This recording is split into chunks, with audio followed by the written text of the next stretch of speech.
Hi guys, and welcome to the world of Beth. Today we are going to be taking a look at some ESL tips and tricks, and what we're going to look at today is the FCE or the B2 Cambridge speaking exam. So we're not going to go too much into detail. I will do further videos on each specific part in more depth for you so that you have a better understanding. But this is just a brief overview of how to look at the exam, what to expect, and a few different ways of approaching each part. So, best place to start is at the beginning, and that is speaking part 1. Don't be too worried about this part. This is just basic interview questions. In this part, you and your partner will be asked some familiar questions that are about your life. So it will be things like your hobbies, your home life, how you spend time with your friends, what kind of things you like doing in the evening. They're really simple questions, so only give maybe 2 to 3 sentence responses, and then your partner, by the examiner, will be asked whether they agree. So you will speak, and then the examiner will turn to your partner and say, "And you? What do you think?" So it's a really good idea to listen carefully whenever your partner is speaking, because if you can refer to what they said, for example, "as my partner said, blah blah blah," then this shows that you're paying attention, that you're comprehending what they've said, and that you're remembering it. And because you can refer back to it, this is going to give you some extra points when you're speaking. Now in this part they're only going to ask you 2, maybe 3 questions, 3 if they don't feel you've said quite enough in your responses. But it will work in that fashion. A question to you with your partner to respond, a question to your partner for you to then respond after, and so on. So now we come on to speaking part 2, which most people find is the most difficult. But I usually find that's because they haven't been taught how to do it properly. So if my editing skills are better than they were last week, it should be appearing here now. And this is a sample picture of what to expect from a B2 speaking part 2. In this part you have to speak on your own, which is why it's scary. So for a whole minute, you on your own, no support from your partner, no support from the examiner, just you and the pictures. And you mustn't touch the pictures. Really have to be clear on this. Do not touch the pictures, do not point at things in the pictures.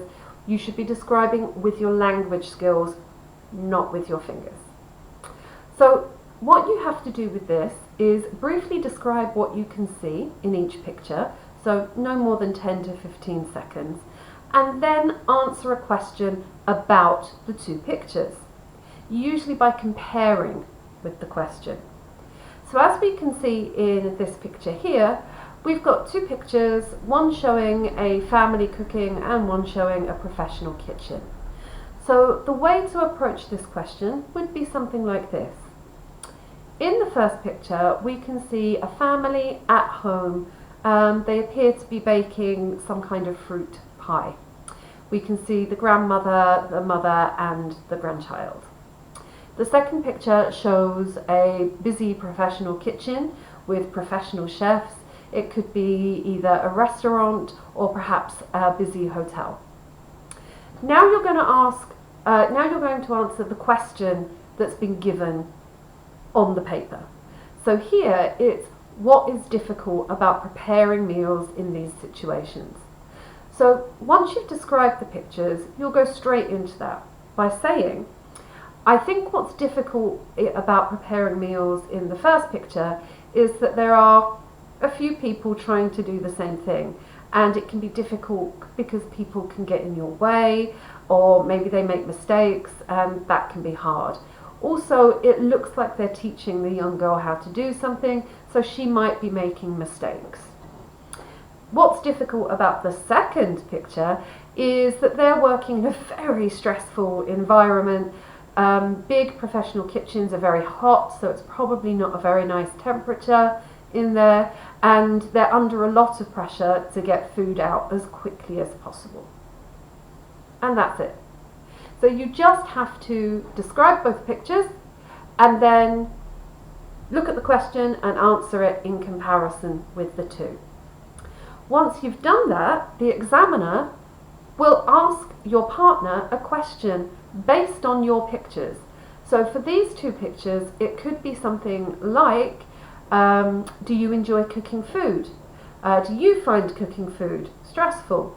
Or do you often cook, or do you prefer going to restaurants? It could be anything, but it will be to do with food. So again, this is why it's a good idea to pay attention to what your partner says, because when your partner gets their pictures and they're finished speaking, the examiner is going to ask you a question about your partner's picture too. But this is only about a 30-second answer, so don't stress too much about that. So that's part 2 done. Now let's talk about part 3. Now part 3, personally for me, I find is the most difficult. And generally that's because you can't guarantee who you're going to go into the exam with. And part 3 is all about collaborative speaking. Now if you're lucky, you'll be registered with a group who you've been in an academy with, and your tutor should know enough about you to know who to pair with who when they register you for the exam. So you've got a 50-50 chance of being paired with someone that you know. However, if on the day you go there and you don't know who you're going to be paired with, this one can be more difficult because you don't know how they've been taught to do this particular exam, part of the exam. So what I'm going to do for you is explain how you should approach the exam so that it doesn't matter if you know the person you're in the exam with or if you don't know the person you're in the exam with, and you should still come out okay. So I'm going to pop the picture up here for you now. And this one here is how important are these things for keeping fit and healthy. And the choices you've got here are sleeping for 8 hours every night, eating at regular times, going to the gym, visiting the doctor regularly, and spending time outdoors each day. Now, all of these things are important, obviously, for being healthy. So when you get given this card, you'll be given around 20 seconds by the examiner to look at the different topics before you have to speak. In this time, I suggest choosing 2 or 3 and thinking a couple of things that you can say that you know and that you're confident with about those 2 or 3 points. When the examiner says it's ready to talk, that you're ready to start, I suggest being confident and saying to your partner, "Shall I begin?" or "May I start?" Your partner will probably be relieved, and it will show the examiner that you're confident with your speech. Now, this is the first don't when it comes to collaborative speaking. When you choose a topic, always speak about it yourself before you pass it to your partner. Never choose a topic and say, for example, "What about visiting the doctor regularly? What do you think about that?" Because what you're doing is choosing the topic for your partner to speak about. And if they don't have anything to say about that, it's going to be a very difficult conversation for you for the next 2 minutes. So whenever you pick a topic, always make sure you speak about it first. And when you're finished, ask your partner their opinion. What do you think? Do you agree? Now, it's okay to disagree in this task. If there's something in this task that your partner says and you don't agree with them, it's not like the B1. You don't have to nod and smile. You can say you disagree, but you must be polite about it. So for example, you could use the phrase, "I understand what you mean, however," and then give your opinion. Or, "What you say is true, however, I feel," and then give your opinion. These are 2 really good ways of disagreeing, but disagreeing politely. Now, you are given 2 minutes to do this task. So So I would expect you to be able to speak about 2 of these things each. So that's you and your partner, so altogether 4 things. Okay, so you should be aiming to speak for around 20 seconds on a topic and then be able to pass it across to your partner for their opinion and for them to choose the next thing they talk about, and round you go. At the end of the 2 minutes, the examiner will ask you to make a decision on what you think, in this case, is the most important or the healthiest way to keep fit. How important are these things? Which is the most important thing? Now here, this is where, if you don't know your partner, or even if you do know your partner but you're both nervous, the best thing to do is choose 2. And say to your partner, for example, well, I think either eating at regular times or going to the gym are the best ways to keep fit and healthy and the most important things to keep fit and healthy. What do you think? Now, fingers crossed, your partner will pick one of these 2 things and you can go, yep, okay, I agree with you, and you're done in 30 seconds, and that's fine. If they disagree with you and they choose another, ask them why, have them explain, and then say, okay, I see your point, and agree with them. This is the most difficult thing if you don't know the person you're going into the exam with, because unfortunately you don't know how they speak or what their opinions are or what their thoughts are, which is why it's best to give them as many options as possible and yourself as many options as possible to agree with whatever they say and get it nicely wrapped up. Okay. Now we move on to the last part, which is speaking part 4. And speaking part 4 is a little bit like speaking part 1, but longer. You will only be asked 3 or 4 questions again, but this is unsupported extended speaking. So you'll be asked a question and you'll be asked to give a full opinion on it.